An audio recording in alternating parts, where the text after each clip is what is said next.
So we're about to hear about this exciting project from Reid Maxwell. But first of all, we have to welcome Grant and Reid both to the show. How are you, lads, as well? Well, thanks. Yes, very good. Yep, good. Thank Good, you. good. Well, we're going to hear about the book and everything and that in a wee second. But first of all, I have to talk to you about the Worlds. How did you find it? Again, hearing the name read out, that's bound to have been a special moment, Reid. I remember standing there and thinking to myself that, well, it's been a great 12 months and well done. And, because you never expect to win and you never expect to win on a repeat. And then when they said Simon Fraser University, the only thing that came into my mind is like, oh my goodness, we've got it again. It was the whole thing that sort of captured my head. I was just Yeah. like, we got it. It was like wild, just crazy wild. And um, it was a wee bit different, and even the guys on the course said it was a wee bit different, and they also felt like last year they were ecstatic, and for everyone except for Stephen Painter, they had never had that success before, Yeah. and the guys were all saying that this year they felt that it was like it was almost like, see, I told you were the best last year, and they felt that. Yeah. It meant a lot to them because people couldn't say it was maybe a flash in the pan or stuff like that. It was really Yeah. good. So we're having a wee night out next a week Saturday just to kind of celebrate it and then get our sleeves rolled up and get into the new year. But it Yeah. was really good. Thanks. It was such a special moment. I have to say, for all of us who were watching on the live stream and that at home, and that the comments were crazy. Going, oh God, I'm crying. There's Reid. Oh Jesus! Everybody seemed to be so happy. There was tears aplenty. People even taking selfies with their TV as you were lifting the trophy. You know, it was honestly a very special moment. So congratulations, world champions, Thanks. deservedly so. Well done. Well, I have to say then, looking into the future, you're saying about preparations for next season. I dare say there's bound to be a bit of a buzz around the band, is there? Hi. Very much so. We've taken a slightly longer break from the after the Worlds. But the Worlds been a week later, albeit Mm, just a week. But just the fact that we put in so much rehearsal time last year to get ready for a big concert like that, and then the four yeah. performances on the green. I think that Alan and I probably both believe in that whole, you've got to give a little and take a little. So everybody gave a lot last year to put forth what we did. And so it's like, let everybody have a wee bit of an extra break. But I have been obviously in touch with a few of the guys in that. And I think everybody's now at that stage where they're dying to get right back at it now. So we're at the Yeah. beginning of September and we're getting right back into it. So I think that the break was just long enough, and get stuff sorted out before we get to the Christmas break, because that's just around the corner as well, as There we you all go. know. Yeah. Well, earlier on, we did record an interview, which listeners are going to hear in the near future with your bass drummer, Ali. And Oh, bro. what a special talent she is behind that bass drum. And the story, even of how she came to lift that drum in the first place, is a story in itself. Can you tell us about that relationship then between the snare line and the midsection? It seems to be something that SFU have really clicked this past couple of years.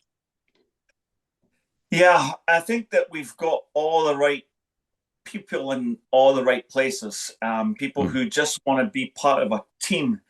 And I was out for a beer about 3 weeks ago with some of the guys, and we are just sort of saying yeah, I know what drum corps are like. I've been playing in drum corps my whole life, mm, but there's a real some sort of camaraderie of how we all work together, and everybody's really trying really hard to get it just right. People are listening and all that kind of stuff. And if somebody does something that somebody doesn't like, we shoot them down. But it just like you get shot down and you move on, and nobody feels really bad about it. And Ali's got a very quiet, calm demeanor about her, and I think that mm. when you're in the middle and getting all that kind of, I always think that the attention that falls on a bass drummer sometimes is underappreciated and goes a bit unnoticed, because it's always been my train of thought that the three most important people in the band are the pipe major, the lead drummer, and the bass drummer. And the bass drummer, No, absolutely. Yeah. so important. And she's got a great head on her shoulders, and she just kind of keeps it all kind of going there, and calm, and Yeah. she's a great kid, really special, and we're all delighted for her, and it kind of echoes that whole bringing along people within our system that we've always been big at doing at SFU, and we just kind of love Mm. doing that. That's it. It's been such a successful story. So no doubt we'll be following this continued success now in years to come. So I can't wait. Yeah. Right. Let's get on to the whole purpose I have both of you on here now. Let's talk about the new release. Now, the last time we had you on here, Reid, you were kind of teasing this a wee bit, that you were working on something. You didn't want to talk too much about it. But here we are. I think the world now knows everything about this. Here we have it on screen for those watching the video. It's called Taking No Shortcuts, a complete pipe band drumming reference book. So tell us about this. What can people expect from this? Well, it's basically exercises, like everything, on like from single taps, buzz taps, mamadadas, paradiddles, and triplets. All those 5 basic things. And then if you go to the very last page, it ends up with the most complicated things that we play in scores. So it's just kind of laying everything out. When I first immigrated to Canada, I was asked to do a workshop in the early 80s in Chicago. And I thought, well, I need to take some stuff with me. So I ended up taking a few drum scores and just a little 12-page packet of the basic rudiments that you need to be able to play. And then it expanded and expanded and expanded. So the last time I did a book of exercises was about 2001, and it was 59 pages long, and it was all hand done. So I've not done anything since then because it's so much work. But this guy here, he's got my touch with the fingers on the typesetting, doing the book. And so Grant's been the driving force. Come on, Dad, you need to get this done. And so we were well into the project when I did my last interview with you. And then, of course, it was just a case of getting it finalized and then getting some other things done. And it's amazing just how much time it takes to get something like this. And I can honestly say, if it wasn't for him, it wouldn't be ready yet. It would not be ready. I made him the project manager, and I think he sort of relished in the fact that he could boss the old man about quite freely. Oh, see, yeah. Oh, there you go. A hard taskmaster then, Grant. So tell us about putting this together then. Was it a serious amount of work translating those like handwritten things to digital then, I guess, for printing? Yeah, so as he said, the original package, well, the one that I know anyways, was around for forever, and it was 59 pages. And it was quite easy actually to get the handwritten stuff and put it into the program. The program, by the way, Ensemble I use, awesome program. Yeah. Shout out to Ensemble. Yeah, great bit of software. The great, easy tool, and it was super easy to use. So I kind of have like a pretty good computer mind, so I was able to typeset stuff and figure it out. And I think one thing that we both know over the years with this is that the original one was an excellent tool, great tool for teaching. Yeah. But we knew there was stuff that was missing, and stuff sitting and waiting. And then, over the years, it's like, he's like, oh yeah, I'll get to it. I'll get a new one out, and then eventually, right, you're doing this, let's do it. Let's get it done. So it's actually doubled. Like it's now 118 pages. Oh my goodness, really? It's doubled in size. It is absolutely an amazing tool. The other one was an amazing tool, and this is just like the same amazing tool, but just even more. So it was really good. Pretty easy to put together. I mean, we definitely spent some time going back and forth and trying to get the layout of the book. I don't think there's the perfect formula for a layout of how page 1 to page 118 should go, and we kicked that around a few times. Sometimes it was just like we tried to sort of lay it out so that every time you turned the page, the next page was slightly more complex. Right. And as you went down the page, the last exercise on the page was a little bit more demanding than the first line. But everybody's so different. And one of the things that I like about probably my favorite thing about the book is there's not a lot of English in it. It's on notes, and it's there to be used how you see fit to use it. So who am I to tell some of the great teachers out there how to teach? All I'm saying is that that's all laid down here. You can use it in any formula you want. Also, working with so many students over the last 40 years and more, everybody learns a wee bit differently. Like the first time where you've got a class of students. There's maybe 4 or 5 of them in there, and they're working on stuff. And somebody goes racing through the paradiddle section, and you're thinking, "Oh, brilliant! Wait till I get them on to the next." And then they get to the next bit, and it's like never even played before, And so it was something that's easy for. And I've never been. When I was taught, it was kind of a little bit old school. I was really well taught and incredibly lucky to be taught by Willie Bell from my village. And but there was always that. Okay, you get this, and then you get this, and then you get this. But I've never really been that kind of a teacher where if you don't get it, well, let's see what happens. So if somebody races through the triplets, for example, triplet exercises, don't hold them up just because they can't get through the paradiddle page as quickly. They'll get, just get them going. And also, I think part of it is making sure that they don't lose interest. Where, oh, this is no going. I think I'm going to go and take up the bagpipes or something crazy like that. Yeah. Heaven forbid. Oh, no. So we've kind of laid it out. And one of the things, for example, if there's one section of the book that I could probably go back in and look at it right now and say, Grant, I don't think we got this quite right. It's because I changed my mind on it almost every other month. And that's how we should teach roles sequentially. So all the different role values. Yeah, the 5 to 7, moving up there. Yeah. When I was taught, it was numerical. So 5 to 7 to 9 to 13. That's it. Yeah. But I've never really done that myself for many, many years. And so I've always tried to teach it in a way that I see students grasp it better. So, for example, I've always found students understand a 25-stroke roll, an introduction roll. That's the one that they get. So the only thing I could absolutely say about this book is I like that I start with 25-stroke rolls, and I like that the last roll is a 5-stroke roll. But in the middle, it doesn't matter. It's like putting your hand in for in a bag of liquor of all sorts and picking something out, and it's like you just it's a lucky dip. Yeah. So that one part of the book, we talked about that quite a bit. Like, do you think this is the right order? And then even went back to revisit it, and it's like just overthinking. And it's like I would never overthink when I'm teaching a kid or an adult. So why overthink?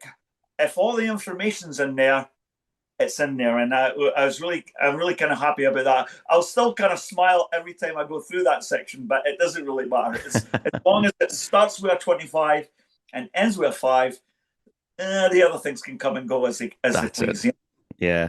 So this is absolutely a pristine bit of reference material. It does say here on the website that it should be used as a reference book. So for folks then interested to buy a copy of this, we are showing it on the video right now. But for those listening to the pod right now, do you want to tell people where they can go and grab this? Yeah, www.takingnoshortcuts.com. There you go. Nice and simple. Yeah. And also, for those watching the video, Grant's wearing quite a handsome shirt there. Tell us about this T-shirt. It's the shirt. It's just, I think the GOAT reference should be referenced to this guy because,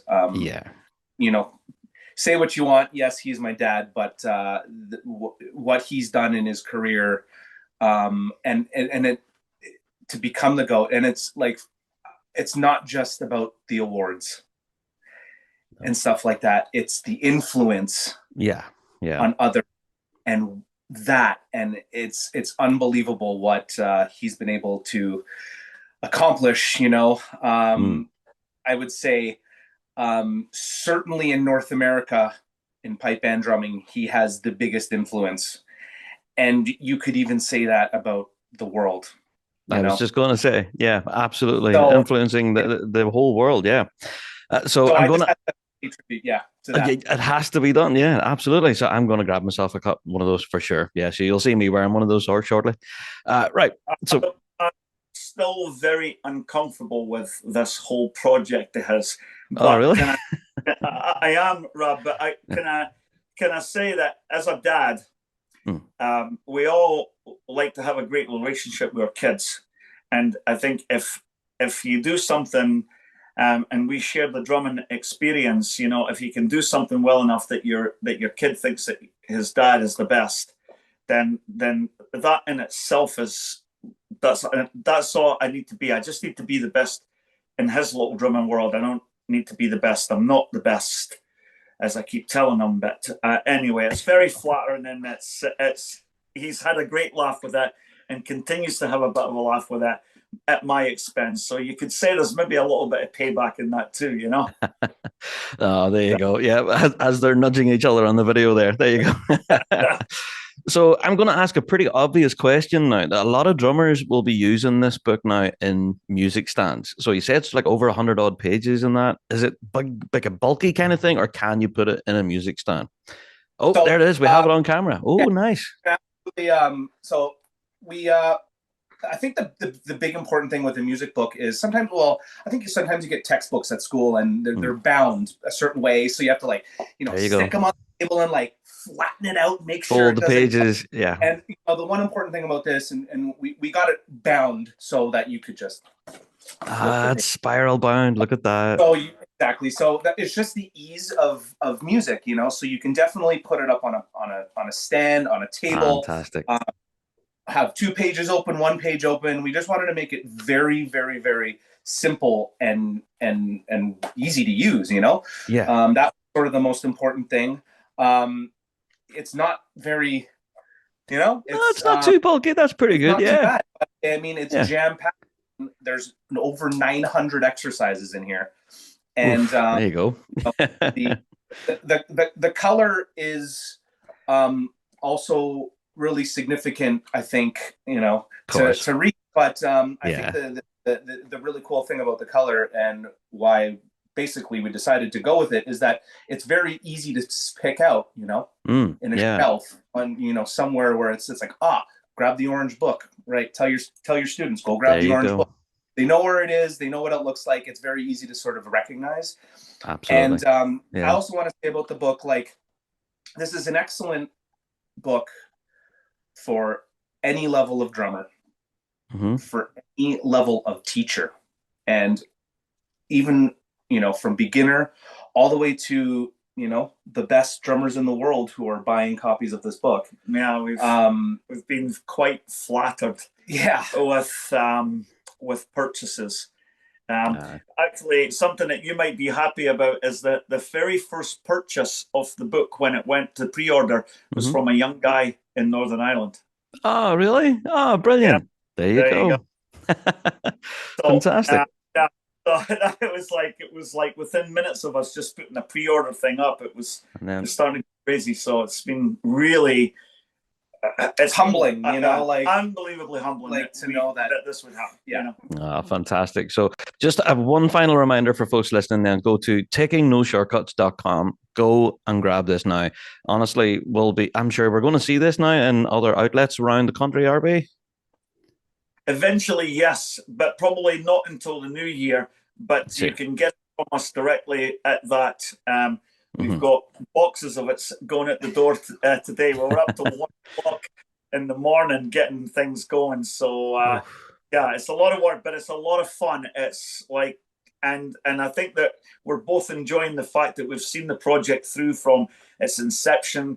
And last night I was sealing envelopes and Grant was putting the address labels on them, and we're having a bit of a laugh until we finally realized we should get to bed.